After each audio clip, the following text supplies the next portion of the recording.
Assalamualaikum warahmatullahi wabarakatuh. Perkenalkan, saya Linda Nuraini dari kelas A dengan NIM 23125770023. Sini saya akan mempresentasikan proyek interior komersial satu, yaitu redesign Nescopi and Donuts. Nescopi sendiri itu bukan kafe yang berdiri sendiri, melainkan telah terafiliasi dengan Seiko, yaitu Second Living, di mana terdapat showroom kafe. Di showroom tersebut menjual produk mebel dari material kayu yang dipakai ulang, reuse, bisa kita sebut. Nescafe tersendiri terletak di Jalan Ring Road Selatan, Jiwangan, Umbul Harjo, Yogyakarta. Untuk kontak Instagramnya ada di @nescoffeeanddonuts. Lalu untuk usernya sendiri ada mahasiswa, pekerja, keluarga muda, pasangan muda, wisatawan.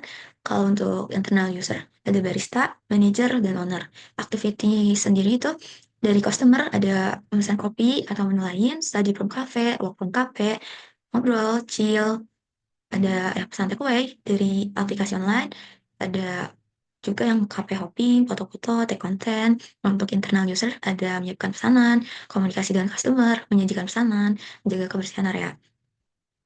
Lalu problem statement yang saya temukan ketika saya berkunjung atau site visit ke Nescafe itu bagaimana merancang interior Nescafe agar setiap fungsi ruang tersusun efisien dan harmonis serta mampu mengutamakan sirkulasi udara alami yang mendukung kenyamanan namun tetap artistik khas tempat tersebut.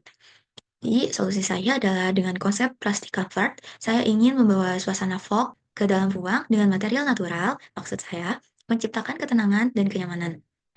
Untuk branding Nescafe-nya sendiri sudah kuat ya, mereka memakai gaya rustic, itu sangat selaras dengan jiwa dari Seiko Living yang mengadaptasi sustainable design dengan pendekatan reuse material. Konsep yang saya pakai, refreshed rustic natural. Di identitasnya tetap mempertahankan karakter hangat, otentik, dan dengan menggunakan material alami seperti kayu, batu, dan rotan. Untuk layoutnya sendiri, penerapan alur free flow yang terbuka dan fleksibel. Dengan suasana valet warna yang earthy dengan aksen tanaman untuk kesan segar. Di evolusi identitas rustic naturalness ini memadukan material alami yang hangat dengan tata ruang free flow yang lebih terbuka dan dinamis. Untuk moodboard bisa dilihat banyak menggunakan material kayu ya. Atmosfer yang ingin dicapai itu rustic, honey, dan warm. Selanjutnya ada material and color scheme. Dari materialnya sendiri saya ingin banyak menggunakan kayu seperti jiwanya Seiko dengan pendekatannya kepada sustainable design menggunakan reuse kayu. Terus saya memadukannya juga dengan rotan, batuan alam, serta fabric berwarna olive green. Oh ya, untuk colornya sendiri itu palet warna earthy, coklat, dan juga hijau. Untuk zoning, itu saya membagi 3 bagian utama. Itu ada di sini ada retail, main dining, serta area work from cafe itu di atas di lantai 2, itu bangunan knockdown. Untuk sirkulasinya, sirkulasi utama kita masuk di entrance lewat sini, lalu kita order makanan untuk kita santap di main dining area di sebelah sini. Sebelum itu, kita harus melewati area retail. Kenapa? Karena ini sebagai batu loncatan untuk retail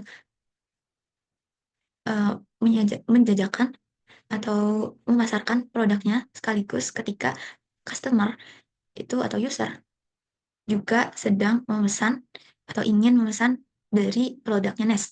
Jadi kita seolah-olah user itu kita sebagai user dari enters order untuk Nescafe di sini ada pastry sama menu lainnya. Lalu kita melewati retail yang dimana menjajakan produk-produk dari Seiko itu ada dari segi fashion, aksesoris, dan alat-alat atau furnishing untuk memenuhi kebutuhan rumah tangga. Jadi sebelum kita ke area main dining, itu kita bisa melihat-lihat atau bahkan membeli produk-produk dari Seiko di area retail ini. Untuk sirkulasi sekundernya dari entrance, kita bisa ke order, lalu ke retail, dan juga kita dari order langsung ke area outdoor, lalu ke attraction space, di mana di sini adalah ada sebuah photo box dari Photomatic. Untuk Gen Z ini kayak sebuah tradisi ya, photo box itu. Lalu untuk ke area di work from cafe-nya ini, di knockdown, dari sini sirkulasinya ada tangga, karena kita tidak bisa merubah struktur, jadi tangganya tetap di sini untuk bisa mengakses ke knockdown untuk area work from cafe. Begitu. Kenapa sih saya tidak mengubah zoningnya serta sirkulasinya karena menurut saya sirkulasi utamanya sudah jelas dan terpusat, menjaga flow tetap rapi, pergerakan pengunjung tidak saling bertabrakan karena jalur keluar masuk relatif terpisah. Selanjutnya ada layout. Untuk di dining area ini saya bagi dua zona. Zona pertama ini untuk zona komunal. Di sini di sebelah sini itu untuk zona 6 orang per mejanya. Untuk di sebelah kanannya zona untuk 4 orang per meja. Di sini area semi private, satu meja untuk 4 orang. Di sebelahnya ada zona private, satu meja diisi untuk 2 orang. Lalu kita ke area retail. Area retail ini entrance.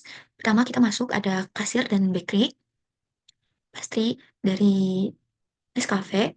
Lalu setelah kita memesan, kita bisa melihat-lihat di area retail. Di sini saya pisahkan zonanya.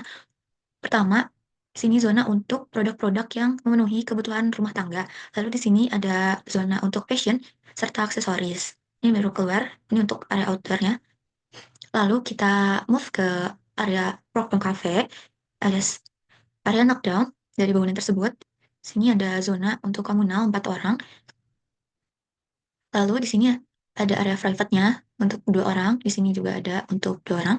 Lalu setelah itu kita bisa melihat bagaimana eh, desain yang saya buat untuk wajah baru Nescafe. Saya tetap mempertahankan material kayu. Bisa dilihat dari perspektif render ini banyak menggunakan material kayu karena itu saya ingin menunjukkan komitmen dari branding Second Living yang udah terafiliasi sama Nes. Mereka punya branding untuk mempertahankan atau untuk melestarikan desain berkelanjutan, sustainable design dengan pendekatan material reuse itu menggunakan kayu. Jadi saya banyak menggunakan material kayu, lalu saya padukan di sini dengan ada susunan bata, brick.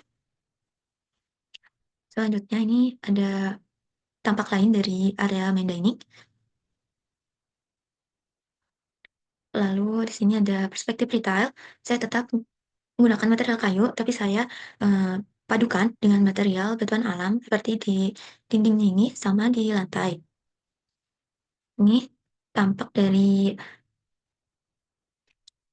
entrance lalu masuk ke zona order di sini. Ini juga ada untuk menyajikan bakery and pastry dari Nesnya itu.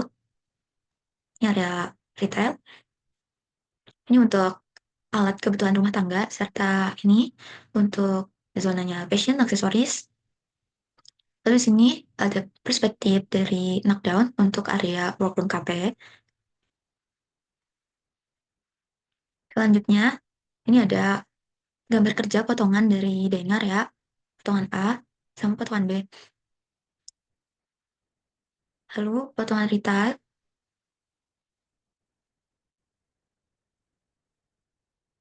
yaitu potongan knockdown.